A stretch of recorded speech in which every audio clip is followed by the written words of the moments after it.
তো মেয়েটি যেহেতু একজন মিউজিশিয়ান, এর জন্য ছোট্ট একটি গল্পের মাধ্যমে মেয়েটাকে সহজভাবে বোঝানোর চেষ্টা করছি।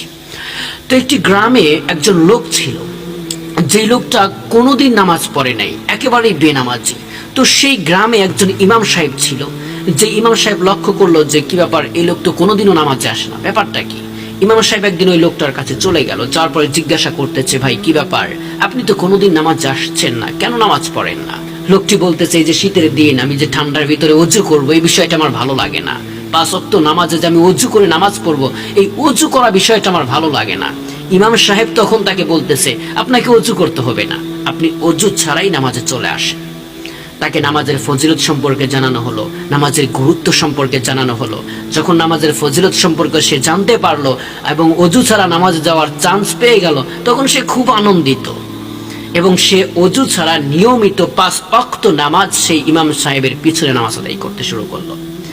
তো কোনো একদিন ইমাম সাহেব সেই মসজিদ থেকে চলে যায়, নতুন ইমাম সেখানে চলে আসে। নতুন ইমাম লক্ষ্য করে দেখলো যে এই লোকটা কোনোদিনও অজু করে না, অজু ছাড়াই নামাজ আদায় করছে।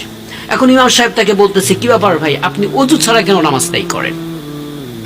অজু ছাড়া তো নামাজ হবে না।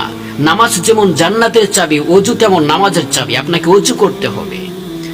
যখন লোকটার মুখে এমন কথা শুনতে পারলো, তখন সে একটু বিস্ময়কর হয়ে গেল এবং তিনি জানালো যে আমাকে এর আগের ইমাম সাহেব এভাবেই নামাজ আদায় করতে বলছে। তখন ইমাম সাহেব বলল, হয়তো আপনি আগে নামাজ পড়েন নাই, এর জন্য আপনাকে নামাজ অন্তত আগে আনা হয়েছে। কোরআনের ভিতরে আল্লাহ তাআলা বলেছেন, ইন্নাস সালাতা তানহা আনিল ফাহশাই ওয়াল মুনকার, নামাজ মানুষকে অশ্লীল খারাপ মন্দ কাজ থেকে বিরত রাখে। তো যখন লোকটি নিয়মিতভাবে আল্লাহকে সন্তুষ্ট করার জন্য নামাজ আদায় করতে শুরু করেছে, আল্লাহ তাকে কিন্তু কবুল করে নিয়েছে। তো প্রিয় বোন, আপনার উদ্দেশ্যে আমার কথা হচ্ছে, তাহেরি হুজুর আপনাকে নামাজ পড়ার কথা বলেছে, কিন্তু আপনাকে মিউজিক বা বাদ্যযন্ত্র থেকে ফিরে আসার কথা বলে নাই।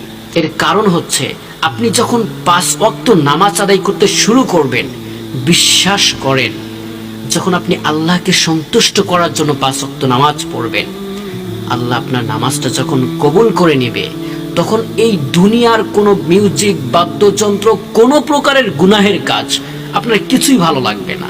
যখন গুনাহের কাজ ভালো লাগবে না, তখন এই গুনাহের যে মাধ্যম মিউজিক, এই মিউজিক আপনার ভালো লাগবে না, আপনি নিজে থেকে পরিবর্তন হয়ে যাবেন।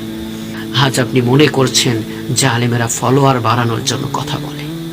প্রিয় বোন, দোহাই লাগে, এমন কোনো কথা বলবেন না যে আলেমদের কলিজায় আঘাত করে। ফলোয়ার বাড়ানোর জন্য আলেম সমাজ কোনো কথা বলে না।